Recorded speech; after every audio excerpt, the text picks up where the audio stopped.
압달락에서 예수님은 안식일에 38년 된 병자를 고치셨습니다. 근데 이 사건이 안식일 날 일어난 게 문제였어요.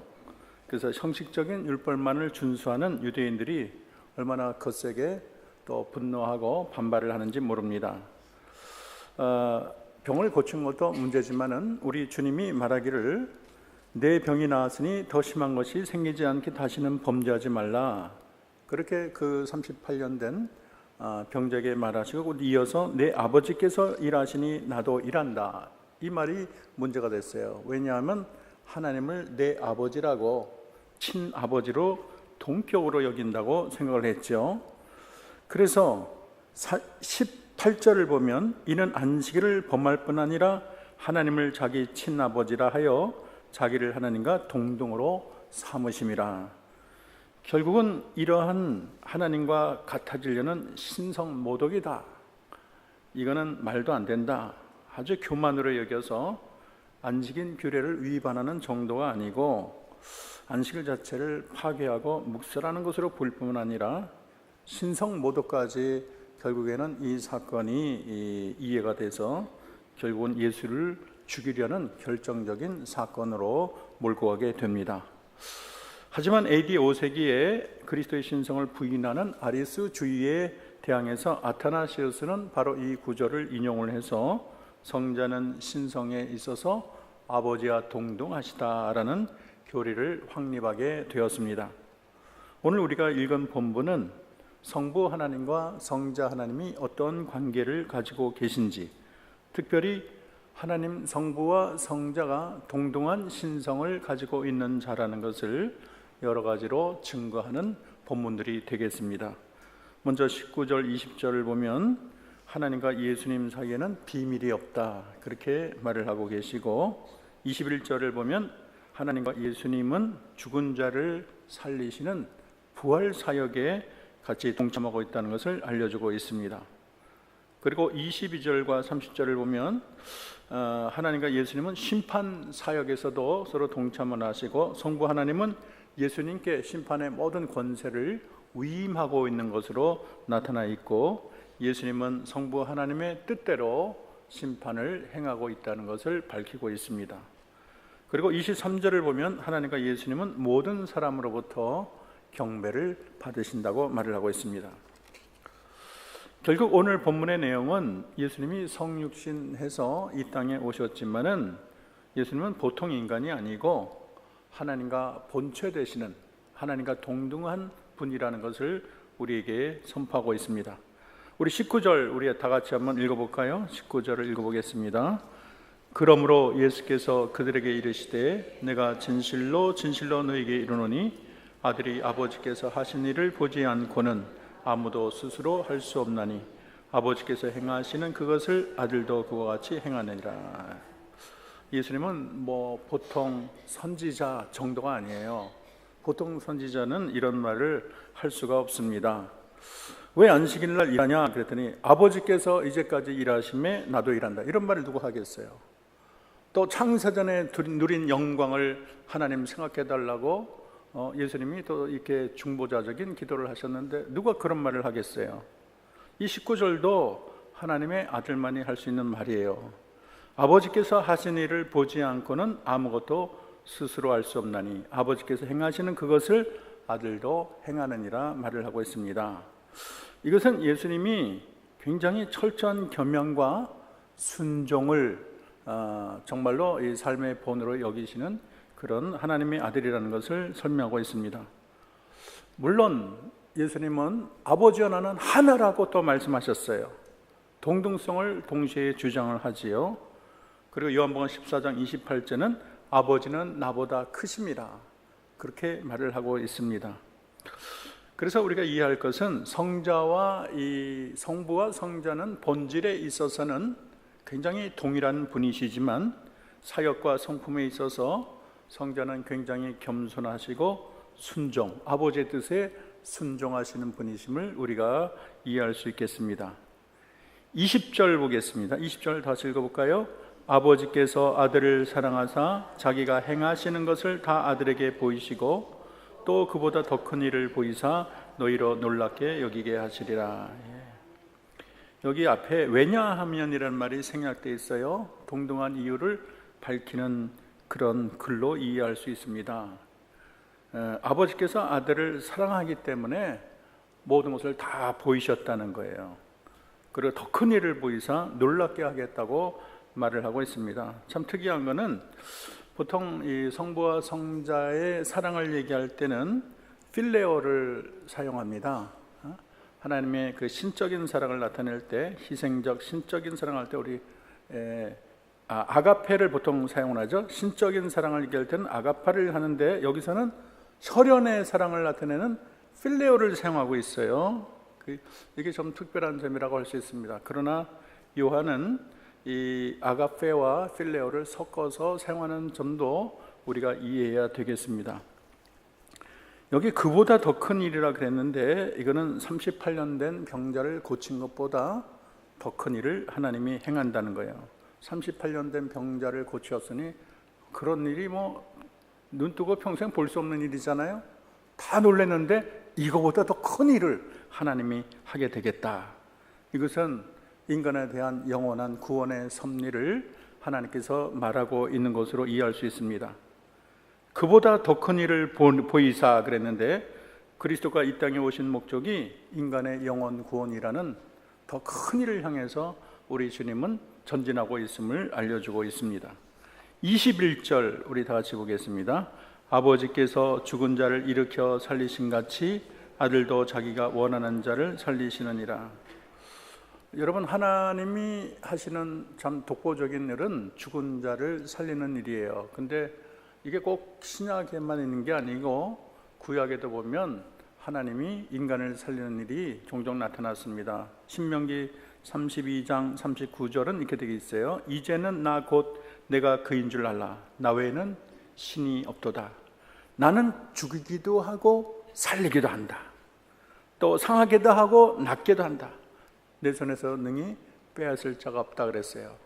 그러니까 죽은 자를 살리시는 자는 하나님이세요.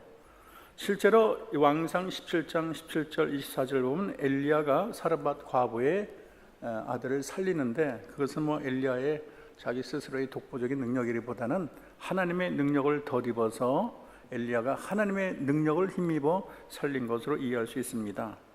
엘리야뿐만 아니라 엘리야 제자인 엘리사도 왕하 4장 31절 47절을 보면 수넴 여인의 아들을 살리는 사건이 나옵니다. 그러니까 죽은 자를 살리는 것은 하나님만이 할 수 있는 어떤 독보적인 사역인데 오늘 보면은 그리스도도 하나님이심으로 죽은 자를 살리는 능력이 나타납니다. 우리가 잘난 대로 나사로를 살리고 야이로 딸을 살리고 또 나인성 과부의 아들을 살린 것을 우리는 신약 성경을 봐서 또 이해할 수 있지 않습니까? 예수님은 육적으로 죽은 자를 살릴 뿐 아니라 더 깊은 차원으로 들어가면 영적으로 죽은 자를 살리셔서 멸망할 자를 영원한 천국으로 이끄시는 진정한 권세자임을 알려주고 있습니다. 궁극적으로 예수님은 인류에게 영생을 주시는 자세요. 그리고 그리스도의 살리는 사역은 영원히 이어지는 우리 그리스도의 고유한 사역으로 이해할 수가 있겠습니다. 22절 보겠습니다. 시작. 아버지께서 아무도 심판하지 아니하시고 심판을 다 아들에게 맡기셨으니. 아버지께서 두 번째 큰 일은 심판에 관한 것인데 심판이란 말은 그리스도께서 어떤 사람은 살리고 어떤 사람은 정죄된 대로 그래 두는 그 행위를 가지고 심판하는 것을 말을 하고 있습니다. 근데 원래 심판권은 하나님의 고유한 권한이에요. 왜냐하면 신명기 1장 17절을 보면 재판은 하나님께 속하였다 그렇게 말을 하고 있어요. 따라합시다. 재판은 하나님께 속하였다. 원래 심판의 고유자는 하나님이시고 물론 세상에도 하나님께서 이 법관들을 주셔서 심판을 하시지만은 원래 창세로부터 심판을 행하시는 이는 하나님이세요. 그리고 영혼을 지옥에 넣을 수 있는 자는 하나님밖에 없어요. 그러니까 하나님이 어떻게 보면 굉장히 무서운 분이에요. 우리가 사탄을 무서워하고 겁나고 산길을 가면 귀신이 쫓아갈까 봐 걱정하지만 이 세상에 가장 무서운 자는 하나님인 줄로 믿습니다. 아무도 영혼을 지옥에 넣을 수 있는 자는 없어요. 또 하나님이 한 번 넣으면 꺼낼 자도 없어요. 우리 하나님이 대빵이에요. 여러분 믿습니까? 그래서 하나님의 고유 권한인데, 여기 보면은 아버지께서 아들을 사랑하사 만물을 그 손에 주었다고 3장 35절 요한복음에 말하고 있어요. 그리고 심판권 자체도 예수님께 줬어요. 근데 왜 예수님께 이런 많은 고유한 권한을 줬을까? 아버지가 다 심판하시지 아들에게 줬을까? 그랬는데 그 이유가 나타나 있습니다. 23절입니다. 시작. 이는 모든 사람으로 아버지를 공경하는 것 같이 아들을 공경하게 하려 하심이라. 공경하지 아니하는 자는 그를 보내신 아버지도 공경하지 않는 자는. 심판권까지 더 큰 일을 보이시는 구원의 사역을 완수하시고 심판권까지 가신 이 예수님, 하나님이 이렇게 많은 이 권세를 준 것은 아들을 공경하라는 거예요. 여러분, 이 땅에 오신 예수님을 아멘 하고 받아들이고 또 그분을 공경하고 섬기는 것은 성부 하나님의 진정한 뜻인 줄로 믿습니다. 우리가 성부 하나님만 이렇게 우리의 찬양과 경배의 대상으로 이해하는 성도들이 있을지 모르겠어요. 그건 잘못된 거예요. 여러분, 찬양과 경배를 받는 것은 성부 하나님만이 아닙니다. 지금도 이스라엘은 성자와 성령을 인정하지 않아요. 거기는 오직 성부만을 이해를 하고 섬깁니다. 그리고 오직 하나이신 여호와신이 이 구절을 또 성부에게만 인정하면 안 되겠어요? 여러분, 찬송과 경배의 대상은 삼위일체 하나님인 줄로 믿습니다. 성자 하나님도 우리가 경배와 찬양을 올려야 되겠고, 또 성령 하나님도 우리가 높이고 경배를 하는 것이 마땅한 거예요. 왜냐하면 성부, 성자, 성령이 다 삼위일체 하나님으로 또 본질적으로 동등한 분이시고 우리의 경배를 받기에 조금도 부족함이 없으신 분이 되기 때문입니다. 근데 역사적으로 보면 성부 하나님이 제일 하나님으로 인정을 먼저 받으셨고 또 우리의 경배와 찬양을 받으시고, 두 번째는 성자 하나님이 하나님이라는 것을 우리가 깨닫게 되고 그분께 엎드려 경배를 하게 됐죠. 성령은 맨 나중이에요. 맨 나중에. 성령은 하나님의 능력 정도로만 이해하는 사람들이 많았어요. 그러나 성경을 더 깊이 연구하다 보니까 성령도 하나님이시고 우리의 찬양과 경배를 받으실 분이라는 것을 깨닫게 됐습니다. 그러므로 우리는 성부 하나님, 성자 하나님, 성령 하나님을 다 함께 높이고 찬양하는 것이 하나님의 진정한 뜻인 줄로 믿습니다. 오늘날도 여호와 증인 같은 이단들은 성자를 공경하지 않습니다. 그래서 유일신 여호와 아들로 여호와와 동급이 아니라고 생각을 해요. 예수는 여호와의 피조물 중에 최고의 존재라고 이해는 하지만은 여호와 하나님만 숭배의 대상이라 인정하는 것이 여호와 증인인 것입니다. 그리고 예수님이 육체로 취하였을 때는 인간일 뿐이라는 거예요. 예수님 재림도 부인하고 또 피조물은 불이라는 평범한 인간으로만 여기고 있습니다. 여러분, 여호와 증인은요, 예수님이 십자가에 죽었다 그러지 않고 어디에 죽었다 그러죠? 아시는 분 있어요? 말뚝에 달려 죽었다고 믿고 있어요. 아직도 십자가를 모르고 예수님을 통한 구원의 은혜를 모르는 이런 어떤 잘못된 종교에 빠져든 사람이 얼마나 불쌍합니까? 24절 보겠습니다. 시작. 내가 진실로 진실로 너희에게 이르노니 내 말을 듣고 나 보내신 이를 믿는 자는 영생을 얻었고 심판에 이르지 아니하나니 사망에서 생명으로 옮겼느니라. 영생을 얻었고라는 말이 중요해요. 여러분, 우리가 그리스도의 말을 믿고 하나님을 받아들이는 자는 결과적으로 영생을 얻게 되는 줄로 믿습니다. 베드로전서 1장 9절에 이런 말을 해요. 믿음의 결국은 영혼의 구원을 받음이라. 저는 이 말이 너무 좋아요. 이 세상에 많은 줄이 있는데 마음의 줄도 있고 부처의 줄도 있고 공자의 줄도 있고 수많은 줄이 있어요. 그 중에 하나가 예수의 줄, 믿음의 줄이에요. 근데 그 줄을 잡고서 끝까지 가면 그 줄 하나만 영원한 천국 또 영생을 얻게 되는 줄로 믿습니다. 다른 줄은 다 꽝이에요. 다른 줄은 뭐가 있는 듯하고 잡고 갔는데 아무것도 없어요. 영원한 천국에 이룰 수 없는 줄을 잡고 있는 거예요. 심판에 이르지 않과 생명으로 옮겼다 그랬는데, 여기 중요한 것은 영생을 얻었고라고 말을 하고 있어요. 앞으로 영생을 얻게 될 것이다가 아니고 뭐라 그랬어요? 영생을 얻었고. 그러니까 우리가 지금 이 세상에 있지만 우리는 벌써 영생을 획득한 존재인 줄로 믿습니다. 그리고 그리스도를 모르는 자는 하나님과 단절되어서 벌써 영생이 끊어진 존재예요. 이미 심판이 내려진 거예요. 그러나 우리는 영생을 이미 얻었어요. 천국에 가서 영생을 얻는 것이 아니고 이 땅에서 이미 구원을 쟁취한 줄로 믿습니다. 자, 25절 읽어봅시다. 시작. 진실로 진실로 너희에게 이르노니 죽은 자들이 하나님의 음성을 들을 때가 오나니 곧 이때라. 듣는 자는 살아나리라. 영적으로 죽은 자들이 주님의 음성을 듣고 새로운 생명을 얻는다는 해석도 가능하고, 정말로 세상 끝날 때에 죽은 자들이 그리스도의 음성을 듣고 무덤에서 살아난다는 해석도 가능할 수 있겠습니다. 26절 봅시다. 시작. 아버지께서 자기 속에 생명이 있음같이 아들에게도 생명을 주어 그 속에 있게 하였고. 생명의 원천은 하나님입니다. 우리가 온 우주를 다 봐도 생명이 없어요. 생명은 하나님으로부터 오는 것입니다. 근데 이 구절을 잘못 해석해서 이거 봐라, 아들에게 생명을 준다고 하지 않았느냐, 그러니까 아들은 하나님의 피조물이다, 그렇게 주장하는 사람이 있었어요. 그것이 유명한 AD 4세기의 아리우스입니다. 그래서 성자가 최초의 피조물이다, 그렇게 이 구절을 증거로 그렇게 말을 했어요.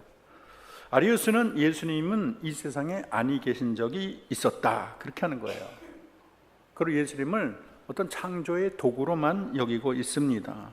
하나님과 동등으로 여기지 않아요. 그런데 이 사상은 결국에는 이단으로, 니케아 종교 회의에서 이단으로 배척을 받았고, 또 잠시 흥황을 하다가 1회 콘스탄티노 공의회 때 이단으로 완전히 종교를 맺게 됐습니다.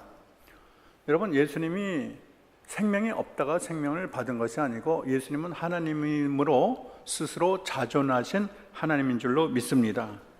그리고 이 아들에게 생명을 줬다는 것은 인간에게 영생을 줄 수 있는 권세를 표현하는 것으로 이해할 수 있겠어요. 27절, 28절 읽어보겠습니다. 시작.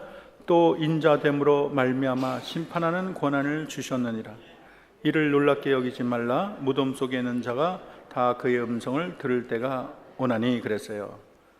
무덤에 있는 자가 그의 음성을 들을 때가 온다. 그거는 예수님이 재림을 해서 결국에는 부활하시고 또 예수님이 모든 죽은 자를 살리게 되는 것을 얘기하고 있습니다. 29절 보겠습니다. 시작. 선한 일을 행한 자는 생명의 부활로, 악한 일을 행한 자는 심판의 부활로 나오리라. 이거를 잘못 해석하게 되면 이거 행위 심판이다, 선한 일을 해야지 구원을 받고 선한 일을 행하지 못하면은 구원을 받지 못한다, 이렇게 오해할 수 있는 여지가 있지만, 여기서 선한 일이라는 것은 율법만을 얘기하는 것이 아니고, 이것은 24절에 언급된 대로 내 말을 듣고 나 보내신 이를 믿는 것, 그것이 하나님께 선한 일이에요. 더 결정적인 것은 요한복음 6장 40절 봅시다. 여러분 그 뒤에 보시면 요한복음 6장 40절을 다 같이 한번 읽어보도록 하겠습니다. 자, 찾았죠? 153쪽 굉장히 중요한 구절이에요. 다시 읽겠습니다. 시작. 내 아버지의 뜻은 아들을 보고 믿는 자마다 영생을 얻는 이것이니 마지막 날에 내가 이를 다시 살리라. 예. 선한 일이라는 것은 아버지의 뜻을 행하는 것인데, 아버지의 뜻이 뭐냐면 아들을 보고 믿는 거예요. 여러분, 믿는 것이 가장 최고의 선행인 줄로 믿습니다. 뭐 다 잘해도 믿음이 빠지면 그거는 빛이 못 나요. 구원에 이를 수가 없어요. 최고의 선한 것은 우리가 믿는 거예요. 믿음이 전제가 될 때 우리가 구원에 이르는 첫 관문을 통과하는 것입니다.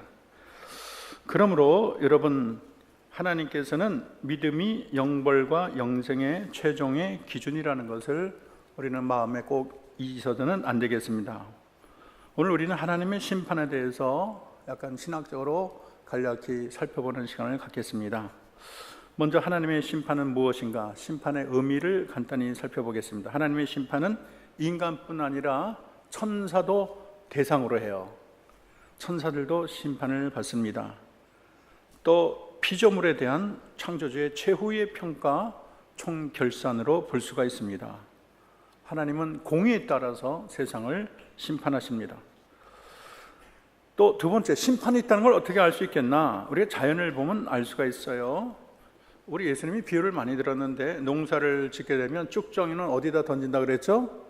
쭉정이는 불 속에 던지고 알곡은 창고에 하는 것처럼, 세상의 원리가 그런 것처럼 하나님께서는 알곡을 모으는 작업으로 이해할 수 있어요. 이 세상에 알곡을 모으는 작업이에요. 쭉정이랑 가르는 작업이에요. 쭉정이는 다 영원한 불에 들어가지만 알곡은 영원한 천국으로 옮겨가는 것이 하나님의 큰 섭리의 방향인 것입니다. 또 우리 양심도 심판이 있다는 걸 말하고 있어요. 너 그렇게 하면은 나중에 너 큰일 당하지, 좋은 나라 못 가지, 이런 게 인간의 마음엔 다 있어요. 그리고 이 세상을 악하게 사는 사람은 저 반드시 하나님의 심판을 받을 것이다, 이런 생각이 있어요. 이 세상에 죽고 끝이라고 그렇게 생각하지 않도록 하나님이 인간의 마음속에 심판이 있다는 것을 계속 마음에 떠오르게 하는 것입니다. 무엇보다도 성경 말씀이 심판을 증거합니다. 가장 중요한 말은 히브리서 9장 27절 한번 따라합시다. 한 번 죽는 것은 정하신 것이요 그 후에는 심판이 있으리니. 굉장히 중요한 말씀이고, 우리가 평생 천국 가는 그날까지 이 말을 잊어서는 안 되겠습니다. 한 번 죽는 건 정한 것이, 우리 죽으면 다 각오를 해야 돼요. 나 죽지 않고 뭐 천국 가겠다 이거는 인간에게는 없어요. 한 번 죽는 건 다 각오를 해야 돼요. 중요한 것은 죽는 게 중요한 게 아니고 그 후가 있다는 거예요. 그 후에 심판이 있다는 거예요. 그러니까 뭐 죽지 않으려고 바둥바둥, 이것보다 더 중요한 거는 죽음 이후의 심판을 내가 어떻게 준비하느냐가 더 중요한 문제라는 거예요. 우리 모두는 심판을 생각하고 심판의 승리자 되기를 주의 이름으로 축원합니다. 세 번째는 심판장이 아버지라 그랬어요? 아들이라 그랬어요? 심판장, 아들이라 그랬어요. 아버지께서는 아무도 심판하지 아니하시고 심판을 다 누구에게 맡겼다 그랬죠? 아들에게 맡겼다 그랬어요. 하나님이 심판장이지만 심판하지 않고 아들에게 다 심판권을 위임했어요. 그래서 아들이 이 심판장의 역할을 대리로 세워간다는 것을 우리가 이해하면 좋겠습니다. 그리고 심판의 종류에는요, 죽음 후에 심판이 있어요. 왜냐하면 나사로 비유에 보면 죽자마자 그 부자는 불 가운데 고통을 당했죠. 보면 먼 수천 년 후에 지옥에서 불 가운데 있는 게 아니고 거기서 그냥 고난을 당해요. 그리고 예수님의 우편의 강도는 오늘 내가 나와 함께 낙원에 있으리라. 언제 있겠다 그랬어요? 오늘 내가 나와 함께. 그래서 학자 중에는 우리가 백보자 심판 때까지 우리는 다 소멸되고 하나님의 기억 속에만 있다가 그때 다시 살아나고 심판당한다, 이거는 비성경적이라고 얘기할 수 있겠어요. 우리가 죽고 나면 다 소멸되고 하나님의 기억 속에만 있는 것이 아니고 나사로 비유처럼 아브라함의 품에 가는 자도 있고 부자처럼 불 가운데 고난당하는 사람이 있어요. 그리고 내 형제들이 있는데 나를 보내소서, 이런 게 가능한 거예요. 그리고 예수님의 우편의 강도도 소멸된 게 아니에요. 오늘 내가 나와 함께 낙원에 있으리라 그랬어요. 그래서 죽음 후에 이렇게 심판의 양상이 갈라진다는 것을 이해할 수 있습니다. 근데 중요한 것은 하나의 더 큰 심판이 남아있는데 그게 뭐냐면 백보자 심판이에요. 우리 계시록 20장 한번 찾아보겠습니다. 계시록 20장 11절부터 15절까지 한번 교도하겠습니다. 420쪽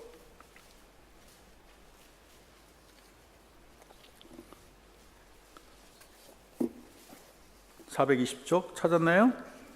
제가 한 절, 여러분 한 절 읽겠습니다. 420쪽. 또 내가 크고 흰 보좌와 그 위에 앉으신 이를 보니 땅과 하늘이 그 앞에 피하여 간데 없더라. 12절.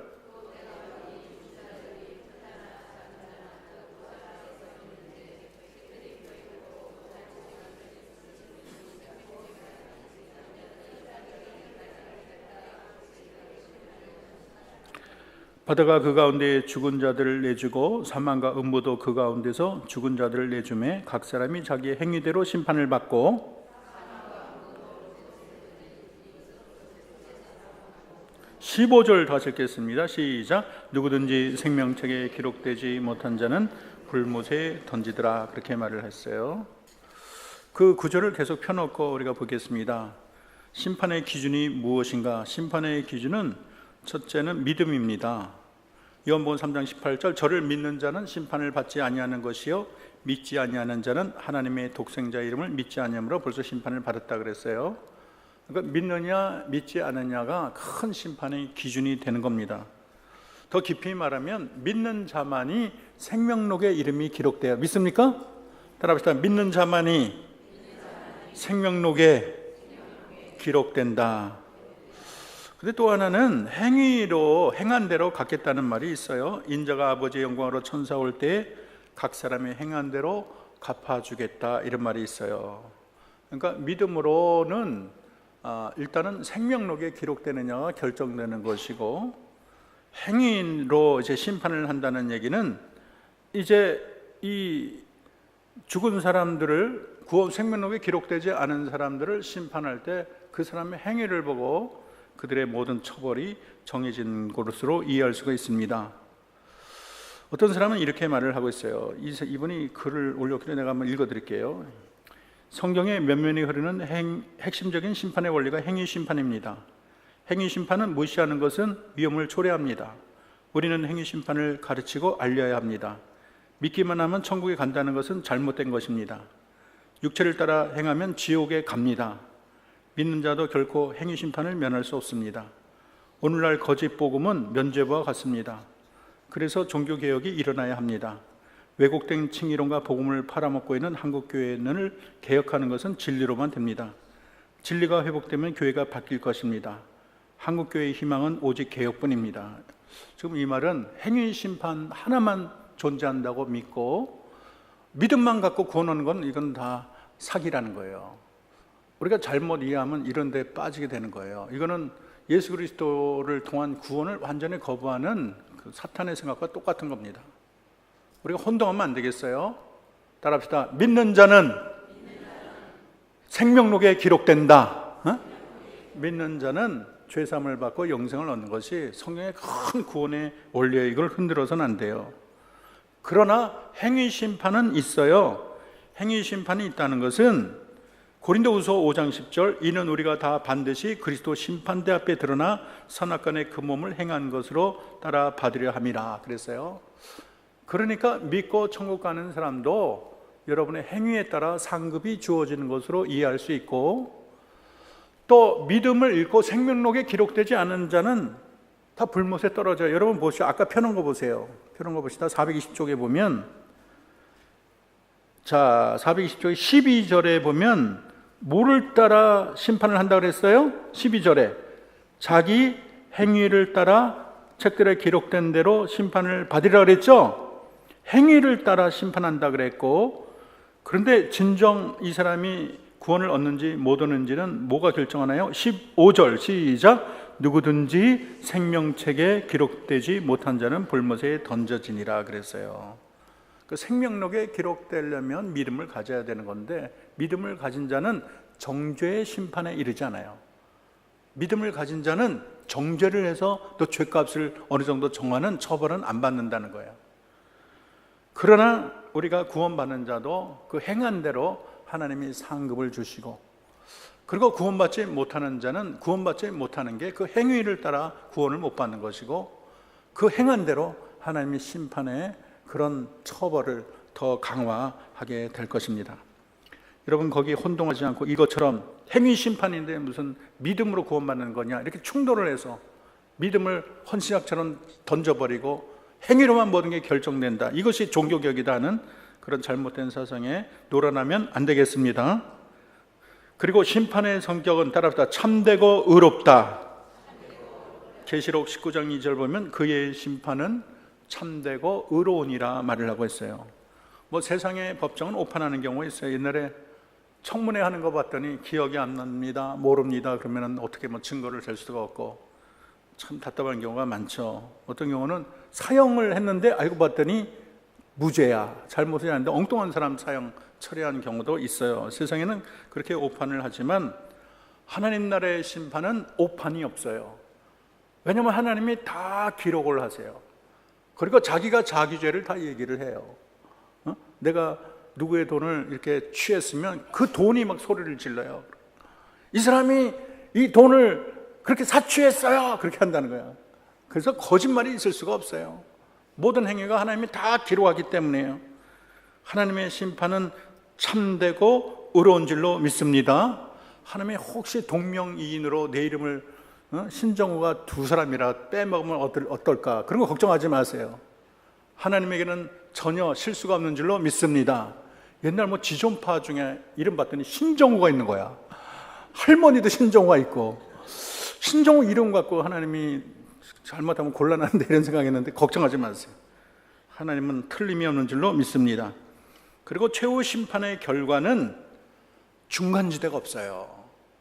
어떤 사람은 천국과 지옥의 중간지대를 뭐 연옥이나 그런 뭐 선인들이 사는 곳 그렇게 하면 그건 다 잘못된 생각이에요. 분명히 마태복음 25장 46절은 그들은 영벌에 의인은 영생에 들어가라 그랬어요. 영벌이라는 것은 영원히 벌 받는 거예요. 그 고난이 쉬지를 않아요. 1년, 2년, 1000년, 만년 이게 중단되지 않아요. 어떤 학자들은 하나님이 고난을 다 주신 후에 나중에는 불쌍히 여겨서 다 구원할 것이다. 사랑의 하나님이 지옥을 만들었으랴, 그렇게 얘기하면 안 돼요. 하나님은 사랑의 하나님이면서 엄정하게 법을 행하는 하나님, 심판의 하나님이에요. 그 지옥에 있는 사람을 나중에 구한다는 구절이 성경에 어디 있어요? 그거를 이상하게 모두가 그리스도 앞에 무릎을 꿇는다, 이 구절을 인용해서 그 보편 구원을 주장하는 사람인데 이건 완전히 그건 잘못된 해석이에요. 성경에 하나님이 지옥으로 보내거나 천국 보낸 사람을 천국에서 뭐 잘못하면 또 지옥으로 가고, 지옥에서 뭐 잘하면 천국 보내고, 그런 일은 없어요. 있다 그래도 하나님은 말하지 않았어요. 말하지 않은 걸 우리가 추측해서 얘기할 필요가 없어요. 우리는 성경에 기록된 그대로 믿는 것이 상책인 줄로 믿습니다. 그리고 영생의 특징은 하나님이 통치하시고 거기 늙거나 병들거나 죽음이 없어요. 노인들이 없다는 거 아시고, 죄의 유혹이 없어요. 또 천국에 가서 선악과를 또 따먹으면 어떡하나, 그렇게 반복되는 일은 없습니다. 거기는 완전한 평화와 기쁨의 나라가 행하고, 그러나 각자의 상급이 다르다는 것을 이해해야 되겠습니다. 영벌의 특징은 마귀와 그 사자를 위해서 마련된 것. 어떤 사람은 이렇게 말하는 사람이 있어요. 사탄도 하나님이 쓰시는 하나님의 천사다. 근데 역할극이다. 그들은 악한 천사지만 하나님이 필요하기 때문에 일단 역할을 하고 최후의 심판 때는 그 역할을 벗고 다 같이 수고에 보답을 받고 하나님이 복 주신다. 그 잘못된 거예요. 왜 잘못됐냐? 분명히 이 지옥, 영원한 그 타오르는 그곳을 마귀와 그 사자를 위해서 예비된 곳, 그렇게 표현을 했어요. 그렇기 때문에 마귀와 그 사자를 위해서 마련됐다면 마귀와 사탄도 영원히 고통을 당하는 거예요. 여러분, 예수님이 귀신 쫓아낼 때 뭐라 그랬어요? 나를 무적행에 보내지 마소서 그랬잖아요. 2000년 전에 벌써 자기들의 운명을 깨달았어요. 그리고 이 영원한 영벌은요, 희망이 없어요. 거기 가면 희망이 없어요. 우리가 뭐 10년 동안 아프면 감옥에 가도 나올 수가 있지만 희망이 없어요. 영원히 고통받고 또 영원히 목마른 걸 강조해요. 불 뜨거워서 죽겠는데 목마른 것 더 얘기해요. 그게 목마른 게 그렇게 인간에게 고통을 준다는 얘기예요. 그리고 영생을 얻으려면 요한복음 3장 16절입니다. 따라서 하나님이 세상을 이처럼 사랑하사 독생자를 주셨으니 이는 저를 뭐하는 자마다, 믿는 자마다 멸망치 않고 영생을 얻게. 거기에 뭐 사족을 붙여갖고 선한 일을 많이 행하고 그런 거 붙이면 안 되는 거예요. 영접하는 자, 그 이름을 믿는 자에게 하나님의 자녀되는 권세를 줬다 그래서, 다른 이로서는 구원을 받을 수 없느니 천하 사람 중에 구원을 받을 만한 다른 이름을 우리에게 주신 적이 있다 없다? 없다 그랬어요. 혼합 종교, 예수도 믿지만 석가도 믿어야 돼. 이렇게 중복해서 믿는 게 사탄의 전략이에요. 제가 아는 한 분은요, 천주교 다니다가 갑자기 그 석가의 음성을 들었대. 관음보살의 음성을 들었대. 그리고 이분은 천주교 다니다가 그러면 절 같은 걸 만들어 제가 한번 가봤어요. 그랬더니 이렇게 신상을 가득 해놓고 점도 치고, 이분은 다 미래가 보인대. 그래 신기한 걸 뭐 행한대. 완전히 사탄의 장난이에요. 여러분, 혼합하면 안 돼요. 하나님만 구원이지 하나님에다 뭘 더하면 구원 자체가 날아가는 거예요. 사람들은 하나님도 믿고 뭐 석가도 믿고 다 하면 둘 중에 하나는 맞겠지, 둘 다 잃어버리는 거예요. 왜냐하면 하나님도 믿고 석가를 믿는 것은 하나님을 제대로 믿는 게 아니에요. 하나님도 믿고 석가를 믿는 것은 구원받는 믿음을 아예 팽개쳐 버리는 거예요. 구원받는 믿음은 하나님만 믿는 믿음, 그리스도만 믿는 믿음만이 구원을 얻을 줄로 믿습니다. 우리는 지금 살고 있는 이때만 생각하면 안 돼요. 우리는 하나님 앞에 설 때를 항상 생각해야 됩니다. 사람들은 참 미련해요. 장례식에 가도 나에게는 죽음이 안 온다고 최면을 걸어요. 뭐 다들 죽는 건 어쩔 수 없지 하면서 나는 안 온다고 해요. 우리 장모님이 췌장암 걸려 돌아가셨는데 이런 고백을 했어요. 나는 인생이 한 1000년쯤 되는 줄 알았다. 우리 장모님만의 고백이 아닐 거예요. 모든 사람은 나는 괜찮을 것이다. 저는 우리 형님이 절대 안 죽는 줄 알았어요. 워낙 강인하고 부르주자 같아서 죽는다고 생각을 안 했어요. 쫄딱 망했다가도 사업을 일으켰다가 또 망하고 이랬지만은, 근데 이제 지난주에 저희 형님이 세상을 떠났어요. 근데 저희 형님이 믿음이 좀 불투명했어요. 이렇게 전도를 해보면은 이게 안 들어가. 하여간 믿음이 들어갈 듯 하면서 계속 안 들어가요. 성경을 잘 인정을 안 해요. 근데 저희 어머니가 기도 많이 했거든요. 제가 이제 아침에 일어나면 우리 어머니가 맨날 정환이, 정익이, 정호, 정우. 그럼 제가 몇 자라는 거죠? 아유, 한육교회 성도들은 다릅니다. 우리는 아들만 넷이에요. 우리 엄마가 엄청 고생하셨어요. 다 남자니까 얼마나 힘들었겠어요. 근데 그렇게 많은 기도를 쌓았어요. 근데 이제 췌장암에 걸려서 살이 점점 빠지고 죽음이 가까웠지요. 그런데 제가 이제 목사니까 가서 사형리도 가져가고 설명도 가고, 그때 따라하라 그랬어요. 그리고 복음을 전했어요. 저는 죄인입니다. 주님만이 구세주입니다. 하나님의 아들인데 우리를 구원하시러 이 세상에 오셨고 십자가를 지시고 피를 흘렸습니다. 저의 죄를 용서해 주세요. 그랬더니요, 저 형님이 그냥 하나님 앞에서 엎드린 것처럼 고백을 하는 거예요. 이게 목소리 들어보면 알잖아요. 진심으로 그럴 수가 없는데 진심으로 아주, 하나님, 저는 죄인입니다. 하나님만이, 예수님만이 저희 구세주입니다. 그래서 들어보면 알아요. 딱 보면 이 사람이 그냥 형식적으로 하는지 진정으로 하는지. 근데 진정으로 예수님이 저희 구원자십니다. 따라하는 거예요. 목소리를 아주 죽여가면서. 그래서 제가 갈 때마다 3번, 4번 반복을 했는데 다 따라하는 거예요. 그리고 제가 오면 그렇게 반가워하고 그랬어요. 그리고 더 은혜롭고 감사한 것은 저희 형님이 아주 자존심이 강해요. 미안하다는 말을 안 해요. 또 성격이 좀 강한 데가 있어서 틀어지면 안 보는 스타일이에요. 오면은 탁 돌리는 스타일이에요. 그래서 이제 관계가 이제 어려운 분들이 많이 있었죠. 근데 제가 저희 형님을 위해 기도하면 이런 마음을 주시는 거예요. 지금은 이제 이 관계 깨진 거를 다 회개하고 그들과 관계를 풀기를 원한다, 이런 마음을 주시는 거예요. 그래서 형에게 제가 얘기를 했어요. 형, 이제는 형이 관계가 깨지거나 아픈 상처 주거나 이런 사람들 다 회복해야 돼. 지금 그게 제일 중요해.